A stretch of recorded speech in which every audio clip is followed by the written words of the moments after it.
ఇది హిస్టరీలోనే భయంకరమైన రీఇన్కార్నేషన్ అంటే పునర్జన్మ. ఒక లేడీ చనిపోయిన తర్వాత మళ్ళీ వేరే శరీరంలో ప్రాణం పోసుకుంది.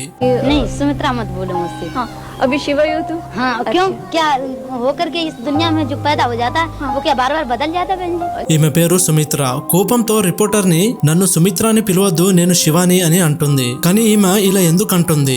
19 జూలై 1985 షాపూర్ లో నివసించే సుమిత్ర అనారోగ్యం కారణంతో చనిపోతుంది. అప్పుడు ఆమె బంధువులు ఆమె అంతిమ సంస్కారాలని పూర్తి చేయడానికి వెళ్ళినప్పుడు ఆమె డెడ్ బాడీ సడన్ గా లేచి నుంచుంటుంది. షాకింగ్ విషయం ఏమిటంటే నేను సుమిత్రాని కాదు, నా పేరు శివ త్రిపాఠి, నేను దివ్యాపూర్ లో ఉంటాను అని చెప్తుంది. అక్కడ ఉన్న వాళ్ళందరూ ఒక్కసారిగా షాక్ అయిపోతారు. సుమిత్రకి చదవడం రాయడం రాదు, కానీ శివ రూపంలో ఉన్నందుకు ఆమె ఇప్పుడు చదవడం రాయడం కూడా చేస్తుంది. ఒకసారి సుమిత్రని శివ వాళ్ళ ఇంటికి తీసుకెళ్లారు. అక్కడ ఆమె వాళ్ళ తల్లిదండ్రులను ఆ గ్రామ ప్రజలందరినీ క్షణంలోనే గుర్తుపట్టింది.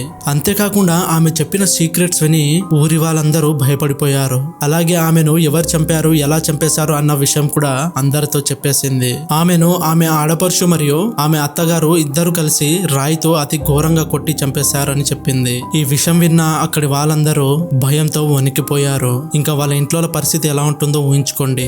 మనకు ఈ రియల్ ఇన్సిడెంట్ ద్వారా పునర్జన్మ అనేది నిజంగానే ఉందని తెలుస్తుంది. మరికొన్ని వీడియోస్ కోసం మన ఛానల్ ని ఇప్పుడే సబ్స్క్రైబ్ చేసుకోండి.